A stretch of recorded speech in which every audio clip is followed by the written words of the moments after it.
Assalamualaikum warahmatullahi wabarakatuh.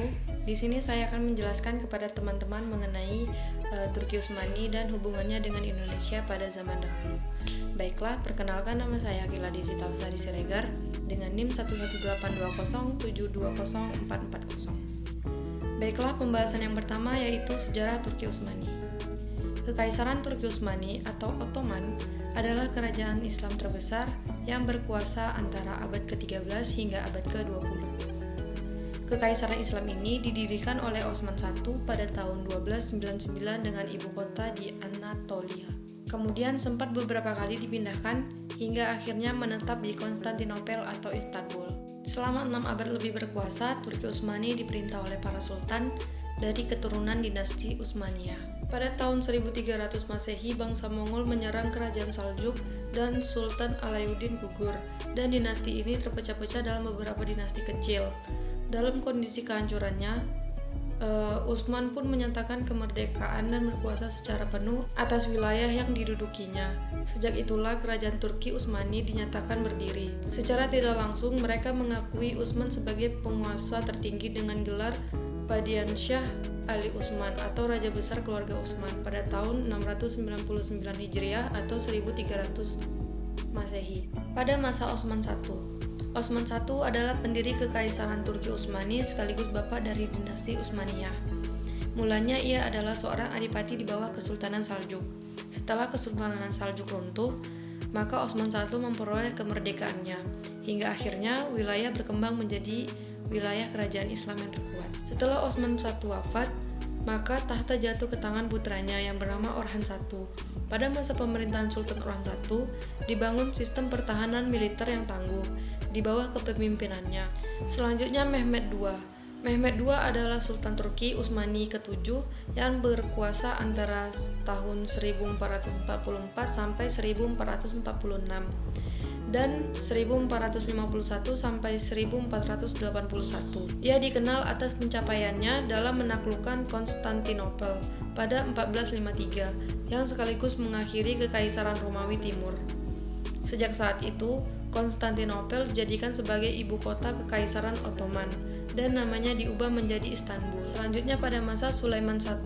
Sulaiman I adalah Sultan Turki Utsmani ke-10 yang berkuasa antara 1520 sampai 1566.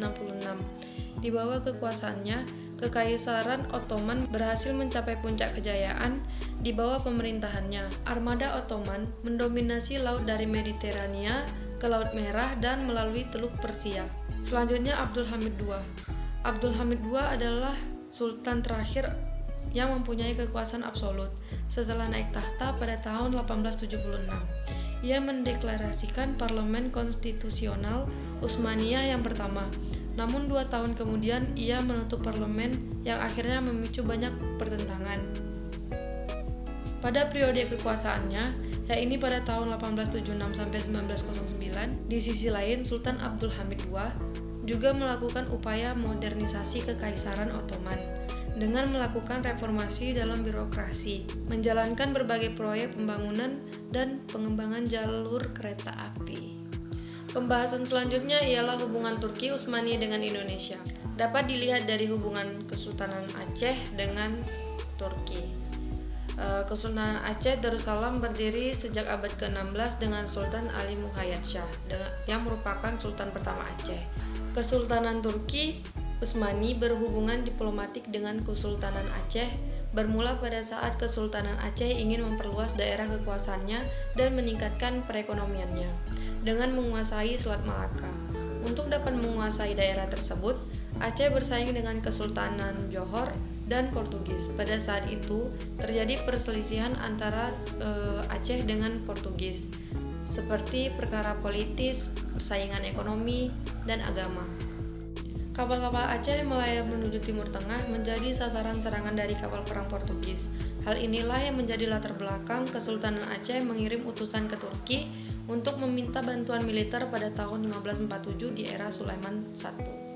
Duta Besar Aceh mendatangi Istanbul dan meminta bantuan militer berupa armada laut serta meriam untuk menghadapi Portugis, dan permohonan tersebut disetujui oleh Sultan Sulaiman I.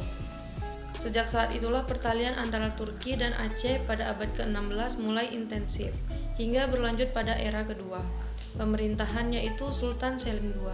Ia juga memberikan bantuan kepada Kesultanan Aceh yang berupa kapal, pasukan artileri, dan senjata lainnya yang dibutuhkan untuk menyerang Portugis. Kapal-kapal Aceh pun diperbolehkan untuk menggunakan bendera Turki.